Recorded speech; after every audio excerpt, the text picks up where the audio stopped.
तहफ़्फ़ुज़ ख़ातमुन्नबीयीन bill के ऊपर बाकायदा बार बार इस असम्बली में मैंने ये नुक्ता उठाया, स्पीकर साहब ने यकीन दहानी कराई और सरकारी बेंचेस पे बैठे हुए लोगों ने यकीन दहानी कराई, तहफ़्फ़ुज़ ख़ातमुन्नबीयीन बिल इस असम्बली से पास नहीं करवाया गया, जिसका मुझे भी अफसोस है, अपोजिशन के तमाम अरकान को अफसोस है कि एक ऐसी हस्ती से मंसूब, एक ऐसी हस्ती से मुताल्लिक बिल जिनके लिए ये कायनात बनी, जिनके लिए सब कुछ बना, जिनके तवस्सुस से हम मुसलमान हैं, दीन इस्लाम पर चल रहे हैं, उनके तवस्सुस से हमें कलाम पाक मिला, हमें इतना प्यारा मज़हब मिला, उस हस्ती से मुतालिक बिल को 3 साल से रोका हुआ है। आज हमारे वॉकआउट और जो वॉकआउट बायकॉट में तब्दील हुआ, सिर्फ उसका मकसद ये है कि जो लेजिस्लेशन या कानून साजी की जा रही है, कम से कम अपोजिशन जमातों के तमाम मेंबर्स को उसका पता हो। आज आप बिल लेकर आए हैं, बिल पर क्यों एतराज़ होगा? ये तो वो बिल हैं जिनके मुतालबात सारे अपोजिशन करती आई है, लेकिन आपने ये उजलत में एक साथ बिल लेकर आ रहे हैं। इससे पहले हमारे जीडीए के साथियों के बिल मौजूद हैं, हमारे जमात इस्लामी के बिल, हमारे अब्दुल रशीद भाई का बिल है, हमारे कासिम भाई के बिल मौजूद हैं, हुसैन भाई का बिल है, मेरे अपने बिल, तमाम जितने 100 से ज़ायद अपोजिशन जमातों के बिल्स यहाँ पर मौजूद हैं, और कुछ तो स्टैंडिंग कमेटी के नज़र हैं और कुछ जो है लेजिस्लेशन डिपार्टमेंट के नज़र हैं। तो क्या वजह है कि वो बिल क्या अवामी मफादात में नहीं है? क्या वो बिल जो है उन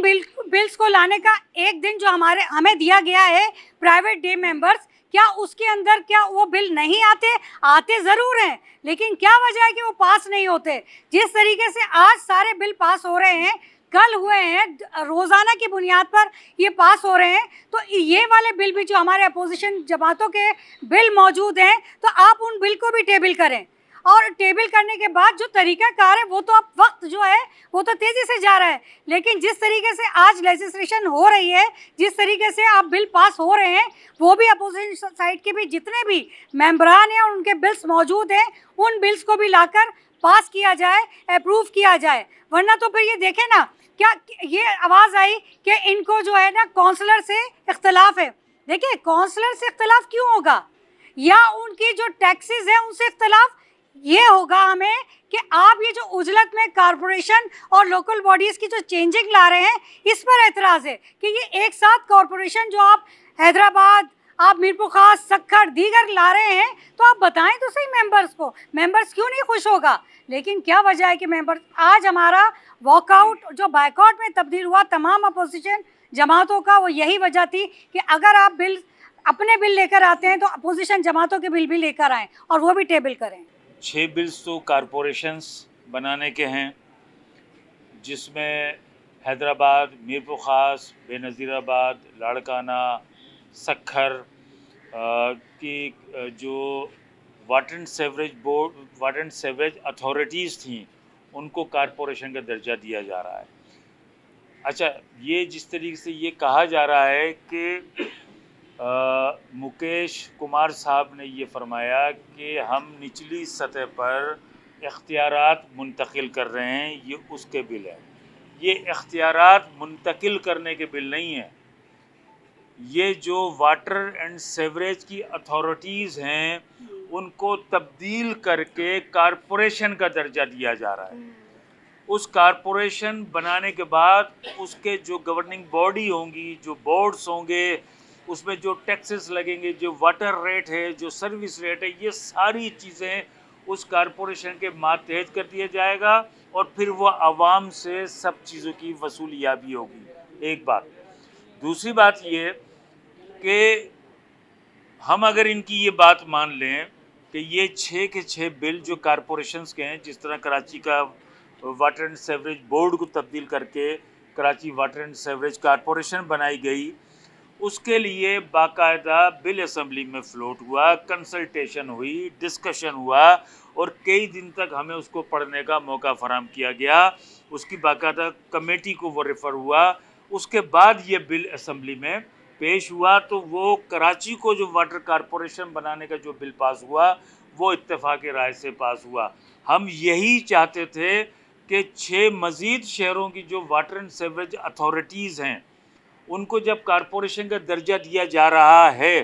तो इसके ऊपर कंसल्टेशन क्यों नहीं? क्योंकि जो रूल्स एंड रेगुलेशन कहते हैं कि रूल ये कहते हैं कि पहले आप किसी भी बिल को हाउस में इंट्रोडक्शन करेंगे, इंट्रोडक्शन करने के बाद 2 से 3 दिन जो है वो मेंबर्स को दिए जाएंगे, उसके बाद वो कंसिडरेशन के लिए हाउस में आएगा। और अगर मेंबर की राय ये बनती है कि वो बिल बिफोर कंसिडरेशन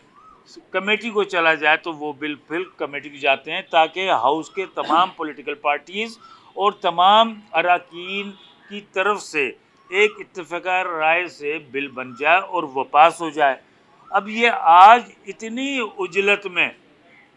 ये 6 बिल 6 कारपोरेशन एक ही दिन में बनाने का इनको ख्याल ये आज क्यों आया? जब कराची को कारपोरेशन का दर्जा दिया गया, उसी के साथ अगर ये 6 कारपोरेशन के बिल लाते, उन्हें स्टैंडिंग कमेटी के हैंड ओवर कर दिया जाता, उस कमेटी में सारे अपोजिशन अरकान अपनी अपनी राय दे देते, तो बड़ी खुश असलूबी के साथ ये बिल कमेटी से आकर हाउस से पास हो जाता। तो मैंने वहाँ पे खड़े होकर ये कहा कि देखें, ये ब्लाइंड लेजिस्लेशन है, ये हमारी आंखों पर आप पट्टियां बांधकर ये बिल पास करवाना चाह रहे हैं, इसलिए कि ये जो इतना बड़ा ये गट्ठा है कई सैकड़ों पेज का, हम सुबह हाउस में आए हैं, हमारी टेबल के ऊपर ये रखा हुआ मिला, तो ये कैसे ये मुमकिन है कि हम इसको पढ़ें? अगर हमें कोई अमेंडमेंट लानी है वो हम कब लाएं? ये इस तरीके कार के ऊपर हमने इख्तलाफ किया। पहले हमने टोकन वॉकआउट किया कि टोकन वॉकआउट करने से शायद हुकूमती बेंचेस पे बैठे हुए अरकान हमारी इस एहतजाज को